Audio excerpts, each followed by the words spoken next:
ఈ రోజు పురపాలక సంఘ కార్యాలయంలో మరియు రాజన్న సిరిసిల్ల జిల్లా తెలంగాణ భవన్లో నిర్వహించిన దివంగత ప్రజాకవి శ్రీ కాళోజీ నారాయణరావు గారి జయంతి ఉత్సవాలలో పురపాలక సంఘ అధ్యక్షురాలు శ్రీమతి జిందం కళ చక్రపాణి ముఖ్యంతిథిగా హాజరు కావడం జరిగింది. ఈ సందర్భంగా పురపాలక సంఘ అధ్యక్షురాలు శ్రీమతి జిందం కళ చక్రపాణి మాట్లాడుతూ దివంగత ప్రజాకవి శ్రీ కాళోజీ నారాయణరావు స్వతంత్ర సమరయోధుడు, తెలంగాణవాది మరియు గొప్ప కవి. తన కవితల ద్వారా ఎంతోమందిలో చైతన్యాన్ని కలుగజేశారు. అప్పటి నిజాం కాలంలో రజాకార్లకు వ్యతిరేకంగా పోరాటం చేసి జైలు శిక్ష అనుభవించారు. తెలంగాణకు జరుగుతున్న అన్యాయాన్ని గుర్తించి తొలి దశ తెలంగాణ ఉద్యమంలలో పాల్గొని తన కవితల ద్వారా ఎంతోమందికి మార్గదర్శకుడు అయినాడు. ఉమ్మడి ఆంధ్రప్రదేశ్ రాష్ట్రంలో ఎమ్మెల్సీగా తెలంగాణ రచయితల సంఘం అధ్యక్షులుగా విశేష సేవ అందించారు. ప్రత్యేక తెలంగాణ రాష్ట్రం కోరుకున్న వ్యక్తిగా తన జీవిత కాలంలో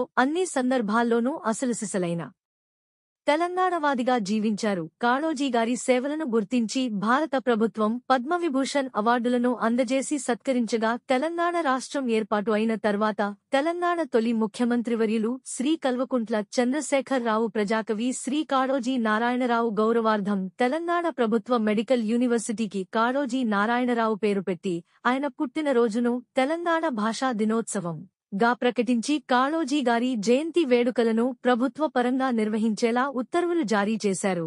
దాని కొనసాగింపుగా నేడు తెలంగాణ రాష్ట్రం ముఖ్యమంత్రి వర్యులు యనుమల రేవంత్ రెడ్డి కూడా కాళోజీ గారి జయంతి వేడుకలను ప్రభుత్వపరంగా నిర్వహించడం మంచి పరిణామం అని అన్నారు. కాళోజీ నారాయణరావు తెలంగాణ భాష యాసలో చిరంజీవులుగా ఎప్పుడు జీవించి ఉంటారని ఈ సందర్భంగా కాళోజీ నారాయణరావు గారికి ఘన నివాళులు అర్పించారు.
తెలంగాణ ఉద్యమకారులు అలాగే స్వాతంత్ర సమరయోధులు కాళోజీ నారాయణరావు గారి జయంతి పురస్కరించుకుని పురపాలక సంఘ కార్యాలయంలో ఈరోజు వాళ్ళకి జన్మదిన 110 దినోత్సవం జరపడం జరుగుతుంది. ఈ కార్యక్రమానికి గౌరవనీయులు చైర్పర్సన్ జిందం కళా చక్రపాణి గారు, అదేవిధంగా మన వైస్ చైర్పర్సన్ మట్టి శ్రీనివాస్ గారు, వార్డు కౌన్సిలర్స్ అందరూ, ఆఫీషియల్ సభ్యులు, పత్రికా విలేకరులు అందరూ ఈ కార్యక్రమంలో పాల్గొనడం జరిగింది.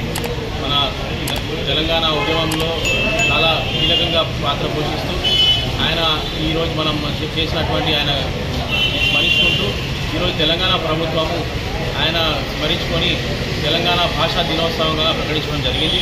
ఈ కార్యక్రమంలో నాకు ఈ అవకాశం వచ్చినందుకు తెలంగాణ ప్రజాకవి అయిన తెలంగాణ వైతాళికులైన కాళోజీ గారి జన్మదినాన్ని పురస్కరించుకొని ఈరోజు మున్సిపల్లో ఈ జన్మదిన కార్యక్రమాన్ని ఏర్పాటు చేసుకోవడం జరిగింది. ఆయనే చావు పుట్టుక మాత్రమే ఆయనది కాకుండా ఆయన మొత్తం జీవితాన్ని తెలంగాణకు అంకితం చేసి ఇలా నిజాం పరిపాలనలో కూడా వాళ్ళని ఎదిరించి స్వాతంత్ర సమయంలో సమరయోధిగా పోరాటం చేసి ఆ తర్వాత తెలంగాణ ఉద్యమాన్ని నడిపించి ఇవాళ మనందరికీ ఆదర్శపాయుడైనాడు.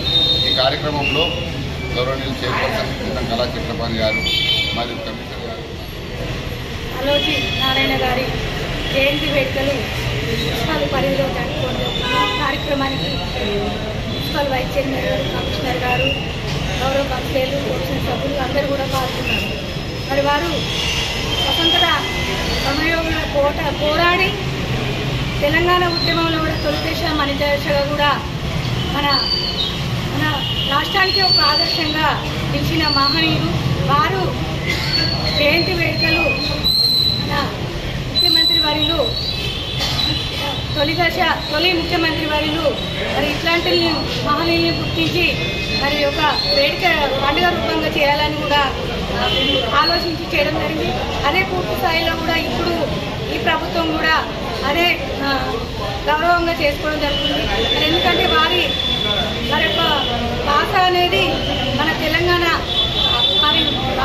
తెలంగాణ భాషను కూడా గుర్తించి అదే పూర్తి స్థాయిలో కూడా జరిపించడం జరుగుతుంది. అంతేకాకుండా కూడా వారి గుర్తింపుగా కాలేజీ కూడా పెట్టడం జరిగింది. మరి ఇట్లాంటి మహనీయుల్ని మరి స్మరించుకుంటూ మనకెంతో గొప్పతనము.